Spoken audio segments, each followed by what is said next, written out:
Environmental Science and Engineering AS 243, presented by Angelo D. MNSEC, Sophia K.S. Jimenez, Catherine Gianna G. Sapang, and presented to Engineer Marben Bertolome.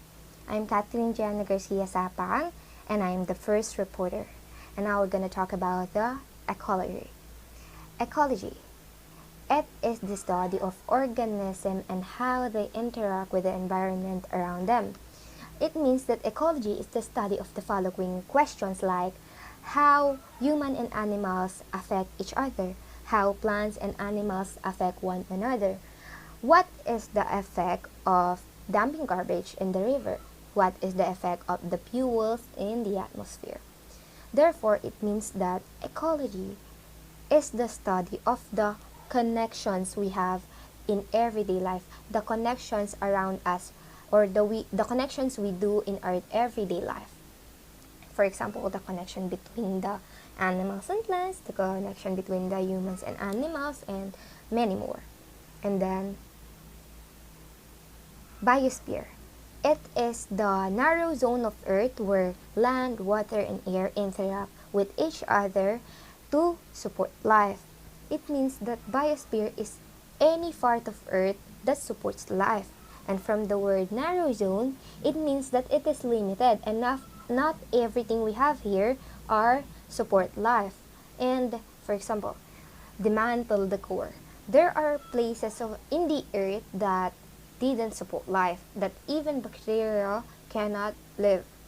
And then remember that never destroy one fundamental form of life because the entire system will probably collapse or will probably fail. For example, the ocean. If the ocean is greatly diminished, therefore, the entire ocean system will suddenly collapse. And for further example, if we have eliminate the bees and huge flowering vegetable, therefore, the food growth that we have will suddenly collapse.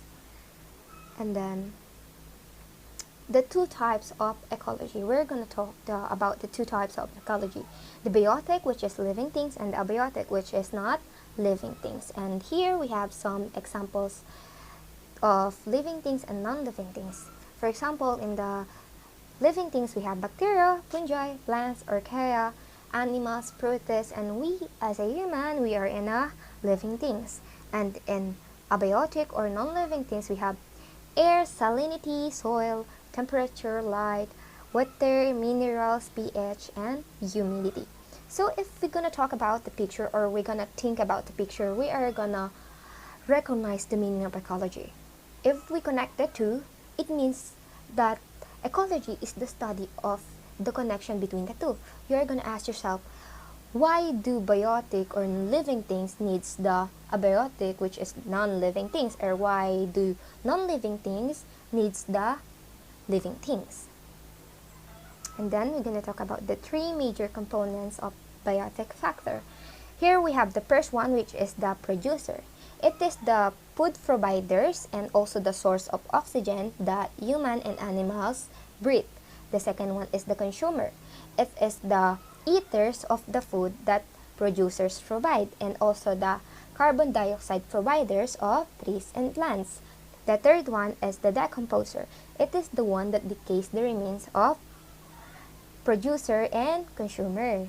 Here at the top of the right top, we have the examples of producers, consumers, and decomposer. But there are a lot of examples. I'm just gonna give some examples here for you to recognize it. And then we have in producers, we have trees, plants, fruits, and vegetables. And in consumers, we have different kind of species, animals, and we as a human, we are in a consumer. And in the decomposer, we have fungi, worms, and so on and so forth. And then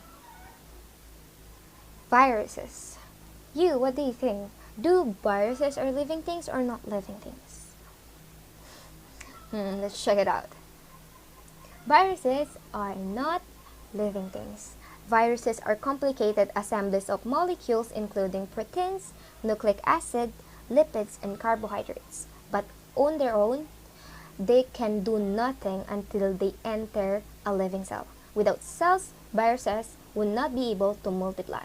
Therefore, viruses are not living things. But what if viruses enter to a living cell? Therefore, they will be a living things.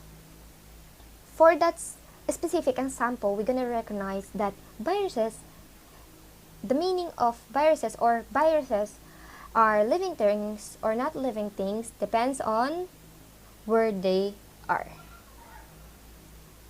And then the level of organization in ecology. Individual. From the word itself, individual is one, and then for example, one human, one animal, one bacteria, and so on and so forth. Population. It consists of many individuals or group of individuals. For example, my family, a group of animals, a group of lion, a garden of flowers. And in community, in community, its meaning is the group consists of different population. For example, you are in a place or you have a place where you encounter human, animals, bacteria, and so on and so forth. And the ecosystem. It is the community plus the abiotic factor, and it is larger than community. And then the biome. It is the ecosystem around the planet, and it has similar characteristics. For example, ocean, forest, tundra, chaparral, and desert, and many more. And then biosphere. I already told this to you, but for you to remember it again, it is any part of Earth that support life, but from the word narrow zone, not everything we have in Earth are supporting life. And now we're gonna go with the second presenter. Thank you for watching and thank you for listening.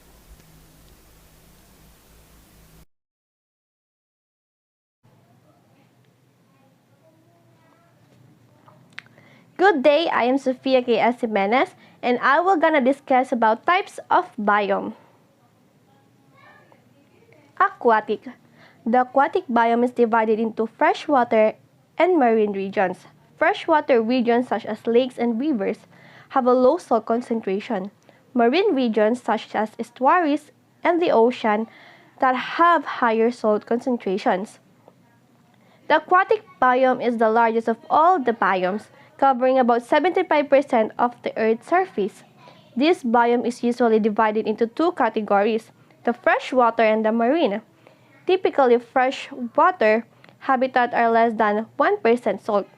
Marine life, however, has to be adapted to living in a habitat with a high concentration of salt. Freshwater habitat includes ponds, lakes, rivers, and streams, while marine habitat includes ocean and salty seas. Then, the forest. Forest biome are made up of trees and other woody plants. There are many types of forests. They are located in the different parts of the world. The climate is different in each type of forest. Therefore, the plants and animals that can live in each type of forest are different. There are types of forests: the tropical forest, temperate deciduous forest, boreal forest or taiga, tundra, desert, grassland, and the chaparral. And now I will gonna discuss the tropical forest. Tropical forests are close canopy forests growing in 28-degree north or south of the equator. They are very wet places receiving more than 200 centimeter rainfall per year, either seasonally or throughout the year. Temperatures are uniformly high between 20 degrees Celsius and 35 degrees Celsius. Tropical rainforests grow mainly in three regions: the Malaysian Botanical Subkingdom, which extends from Myanmar, Burma to Fiji, and includes the whole of Thailand, Malaysia, Indonesia, Philippines, Papua New Guinea, the Solomon Islands, and Vanuatu, and parts of Indochina, and tropical Australia, which is tropical South and Central America, especially the Amazon basin and West and Central Africa. The tropical forest contains more types of living things than any other biome. Many types of large tree grows in tropical forests. The top of these trees overlook a lot. They block sunlight from reaching the ground. Without sunlight, few plants can grow below the big trees. Many types of animals live in tropical forests too. They include monkey, birds, large snakes, and insects. They receive a lot of rain. That is why tropical forests are called rainforests. The climate in this forest is the same nearly all year. This is no cold winter season. The only season are rainy and the dry season. Next is the temperate deciduous forest. The temperate deciduous forest is a biome that is always changing. It has 4 distinct seasons: the winter, spring, summer, and fall. Winter are cold and summer are warm. Temperate deciduous forests get between 60 and 30 and 60 inches of precipitation a year. Precipitation in this biome happens year-round. Most temperate deciduous forests are located in the eastern United States, Canada, Europe, China, Japan, and parts of Russia.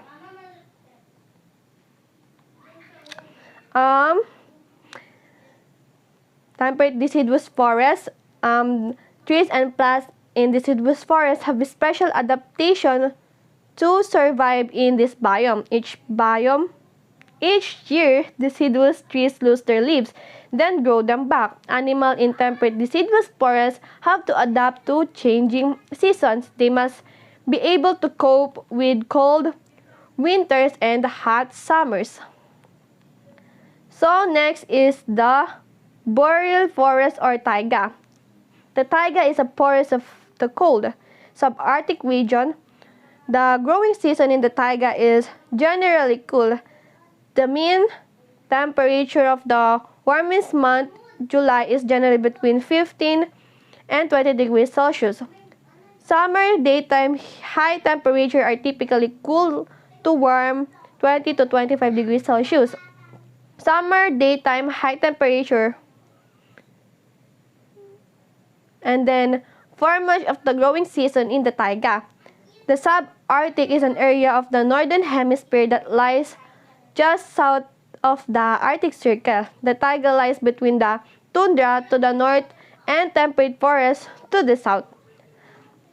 Alaska, Canada, Scandinavia, and Siberia have taigas. In Russia, the world's largest stretch about 5,800 kilometers from the Pacific Ocean to the Ural Mountain. This taiga region was completely glaciated or covered by glacier during the last ice age.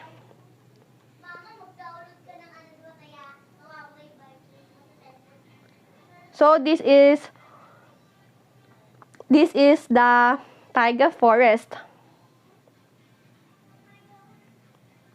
This is the taiga forest.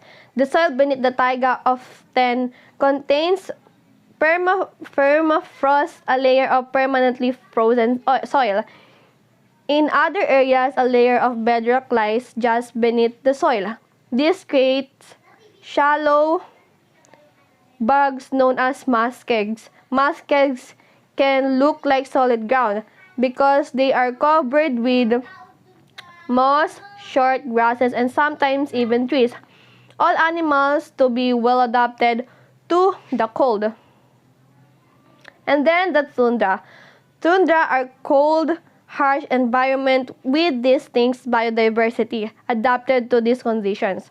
For most of the year, the tundra biome is a cold, frozen landscape. This biome has a short growing season, followed by harsh conditions that the plants and animals in the region need special adaptation to survive. Tundra form in 2 distinct cold and dry regions. Arctic tundra are found on high latitude land masses above the Arctic Circle in Alaska, Canada, Russia, Greenland, Iceland, and Scandinavia, for example, or on far Southern regions like Antarctica, alpine tundra are located at the very high elevation atop mountains where overnight temperature fall below the freezing. So this is tundra what's look alike. So the two types of tundra, the Arctic tundra.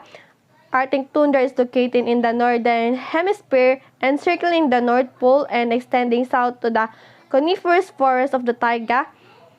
The Arctic is known for its cold, desert-like condition. So, the growing season in this tundra is from 50 to 60 days. The average winter temperature is negative 34 degrees Celsius, but the average summer temperature is 3 to 12 Celsius only, which enable this biome to sustain life. Rainfall may vary in different regions of the Antarctic. Yearly precipitation, including melting snow, is 15 to 25 centimeter. So soil is formed slowly. A layer of permanently frozen subsoil called permafrost exists, consisting mostly of gravel and thinner materials. When water saturates the upper surface, bugs and plants may from providing moisture of plants.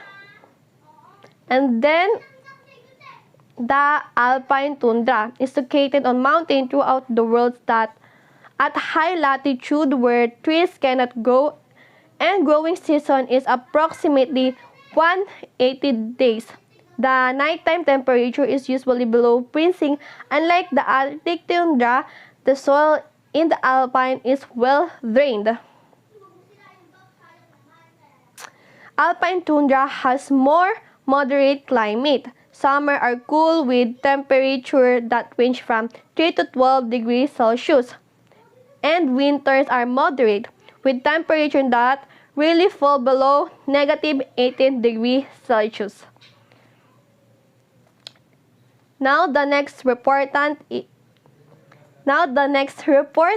is Angelo Amansek.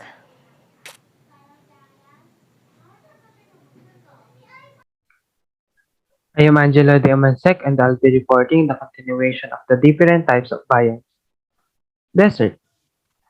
Deserts are mainly characterized with very little to no rainfall at all within a year, and are hardly consist of any standing water. Thus, it is the driest of all biomes, and usually very hot. It can be as hot as 45 degrees Celsius during daytime, and as cold as 1 degree Celsius comes nighttime. The desert biome covers about one-fifth of Earth's surface. This biome has a layer of soil that can either be sandy, gravelly, or stony depending on the type of desert. Deserts usually get at most 50 centimeters of rainfall a year, and the organisms that live in deserts are adapted to this extremely dry climate. These are some of the examples of desert. Very hot, which is the Sahara Desert in Africa, Middle East Asia, KSA, Egypt, Iran, Iraq, Libya, Qatar, Syria, parts of Mexico and Australia. Cold desert, Gobi Desert in China, west coast of Chile, south of Argentina, northwest California, and parts of Peru. There are four main types of desert. Number one is hot and dry desert, also known as arid desert. The temperatures are warm and dry year-round. Some famous arid deserts include the Sahara Desert that covers much of the African continent and the Mojave Desert located in the southwest of the United States. Number two is semi-arid desert. Semi-arid deserts are a bit cooler than hot and dry deserts. The long, dry summers in semi-arid deserts are followed by winters with some rain. Semi-arid deserts are found in North America, Greenland, Europe, and Asia. The third one is the coastal desert. Coastal deserts are a bit more humid than other types of deserts. Although heavy fogs blow in from the coast, Rainfall is still rare. The Atacama Desert of Chile in South America is an example of a coastal desert. The fourth one is the cold desert. Cold deserts are still dry but have extremely low temperatures in comparison to the other types of deserts. The Antarctic is an example of a cold desert. Grasslands. Grasslands are usually located between forest and desert biomes and are made up of grasses with a very few sparsely placed individual trees. Low rainfall, wildland fires, and grazing by animals are three factors that maintain grasslands. In grassland regions, the climate is ideal for the growth of grasses only. The low precipitation rates are enough to nourish grasses but not enough for a forest of trees. Frequent fires also plays a role in maintaining grassland ecosystems. Grasses are well adapted to grow back after a fire. There are two types of grasslands. The first one is the temperate grassland, and the second one is the tropical grassland. Temperate grasslands is an area where half of the year is generally warm, while the other half is very cold, within 30 degrees Celsius in summer and negative 10 degrees Celsius in winter, but can be as low as negative 40 degrees Celsius in some areas. The second one is tropical grassland or savanna. Experiences two seasons of very wet and very dry with temperature that is generally warm all year long, averaging 18 degrees Celsius during wet season and 30 degrees Celsius during dry season. Grasses here are taller than the temperate grassland, for the rainfall here is a bit greater. So the difference between a tropical grassland and a temperate grassland is location, soil, vegetation, and precipitation. Tropical grasslands are a transition between desert and a tropical rainforest. Tropical grasslands have more rainfall than temperate grasslands. The tropical grasslands, for example, the African savanna, has a constant temperature all year round. On the other hand, the temperate grasslands temperature is not constant. Temperate grasslands tend to have more green vegetation, while tropical grasslands tend to be more dry and brown-like color vegetation. So, temperate grasslands are usually located in a temperate latitude. Grass is very short, soft, juicy, and nutritive. They have treeless plains as rainfall is less. Soil is very fertile, while in tropical grasslands, it is usually located in a tropical latitude. Grass is tall, uh, nearly 3 meters, coarse and spiky, which is neither juicy nor nutritive, and there are scattered deciduous trees. Soil is not very fertile and have a very dry climate. The last one is chaparral. Chaparral is a temperate region having a characteristic of both forest and grassland. Have low rainfall but receives more than desert biome. Chaparral or Mediterranean forest and shrub is a temperate biome characterized by both hot and dry summers and mild and rainy winters. Nearly all of the rainfall occurs in the winter and spring rainy season. It has two seasons, mild temperature at around 3 degrees Celsius in winter and generally from 29 degrees Celsius to 35 degrees Celsius in summer. The chaparral covers somewhere between 2 to 5% of terrestrial Earth and is found in multiple continents, each with its own name: Mediterranean, which is the Greece, Italy, and Spain, etc., and some parts of Australia, South Africa, Chile, and California.